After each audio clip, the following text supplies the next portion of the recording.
Alors bonjour à vous, ici David Laroche de la série Wake Up Calls, votre réveil matin pour secouer votre vie. Et on est aujourd'hui sur cette semaine sur la confiance en soi dans un cadre spécial qui est justement avec mes participants, c'est-à-dire là qui sont en train de manger en ce moment dans ma salle de séminaire justement de 2 jours sur la confiance en soi. Là dans cette vidéo, je voudrais voir 5 clés qui vont vous permettre justement de prendre confiance en vous. 5 clés qui vous les appliquez. 5 clés que peut-être vous avez déjà entendues de ma part ou déjà entendues autour de vous. Mais je m'en fous complètement de ce que vous savez. Ce n'est pas ce que vous savez qui change votre vie, c'est ce que vous faites. Et c'est le propre de la confiance en vous. La confiance en vous, c'est ouvrir le placard où il y a le potentiel de dire je vais exploiter ce potentiel et changer ma vie. Donc ce que vous savez, j'en ai rien à faire. Ce que je vais vous dire, si c'est pour me dire je le sais déjà et je le fais pas, je m'en fous. Donc, est-ce que vous le faites? Les gens qui changent leur vie sont des gens qui appliquent ce qu'ils savent. Si vous appliquez déjà 99% des choses que vous saviez déjà, vous aurez des résultats. Qu'est-ce que je fais avec ces personnes qui sont là aujourd'hui? Je les aide à faire quoi? À faire ce qu'ils savent déjà, à exploiter leur stratégie d'excellence et à les mettre en pratique. Ça m'intéresse. Donc, 5 clés. Première chose, savoir ce que vous voulez, savoir pourquoi vous le voulez. Ça, on l'a vu hier. Hier, on a vu justement de définir le pourquoi c'est important pour vous. Vous devez savoir exactement ce que vous voulez grâce à cette confiance en vous. Ok, les gens vont dire je veux le pro, les finances, je veux tout. Qu'est-ce qui est prioritaire? Ici, je les ai fait tout le samedi, travailler sur l'objectif. On pourrait se dire mais je les ai déjà faits. Non, on utilise des exercices spécifiques qu'on voit ensemble pendant les 2 jours pour les faire travailler sur l'objectif, la priorité dans leur vie. C'est quoi votre priorité? Est-ce que c'est le pro, l'amour, le social, la contribution, la spiritualité? Est-ce que c'est la famille? Est-ce que c'est le sport, la vitalité? Qu'est-ce qui est le plus important pour vous? 1. 2. Vous devez définir une petite action, un petit pas à mettre en place immédiatement dans la journée soit d'aujourd'hui, soit de demain. On l'a vu justement il n'y a pas longtemps, la méthode des petits pas. Je vous invite à aller voir la vidéo si vous ne l'avez pas vue sur la méthode des petits pas. Vous devez définir une action qui est à la limite entre l'inconfort et le confort. Vous devez définir une action qui est en cohérence avec la vision, la tête dans les étoiles et revenir les pieds sur terre, faire quelque chose qui est OK pour vous. Et le faire cette action. C'est bien beau d'avoir compris la méthode des petits pas, mais est-ce que vous le faites? Oui? OK. Est-ce que vous le faites tous les jours? Alors pourquoi vous ne faites pas plus encore? Donc peu importe votre réponse, vous pouvez vous challenger davantage.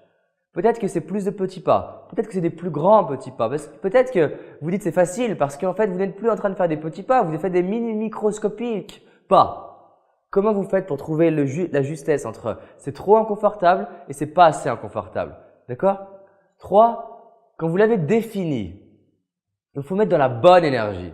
Les gens me demandent mais comment tu as pu rencontrer Anthony Robbins qui est ce multimilliardaire américain qui passe dans toutes les chaînes de télé aux États-Unis, qui est reconnu mondialement pour avoir accompagné des présidents, l'armée, des acteurs et qui est beaucoup suivi en France, c'est un des plus grands conférenciers du monde. Comment tu as fait pour le rencontrer? Qu'est-ce que tu lui as dit? Les gens me demandent.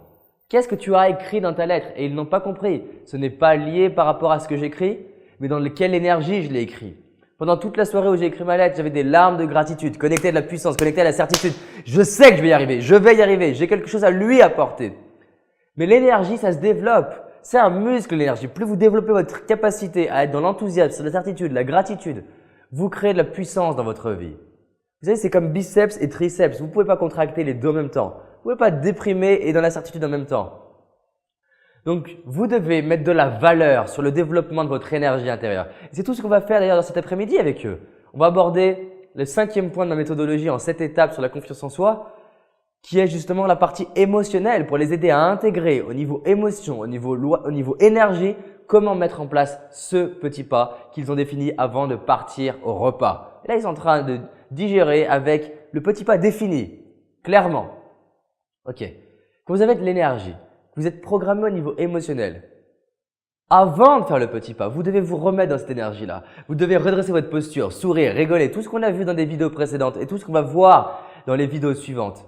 Même si vous avez déjà entendu les choses que je vous dis, je cherche à vous donner une petite subtilité. Réécoutez cette vidéo, re-regardez cette vidéo et cherchez la subtilité que vous n'avez peut-être pas encore compris. Des fois, le secret se trouve devant vos yeux, pas ailleurs. Il se passe devant vos yeux et généralement entre vos 2 yeux, chez vous-même, le secret. Ensuite, faites ce petit pas. Faites-le. Faites ce petit truc. Mais dites-vous bien, je ne fais pas le petit pas pour avoir des résultats, je fais le petit pas pour me donner une chance de devenir la personne capable d'avoir des résultats. C'est-à-dire que je ne fais pas l'entretien d'embauche pour l'entretien d'embauche, je fais l'entretien d'embauche pour être capable de réussir des entretiens d'embauche.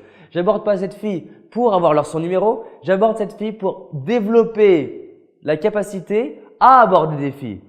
Vous comprenez la différence? J'ai un rendez-vous client, je ne fais pas un bon rendez-vous client, je ne cherche pas à avoir un client. Je cherche à développer ma capacité à être bon dans un rendez-vous client, ce qui est complètement différent. Sixième étape, célébrer. Célébrer.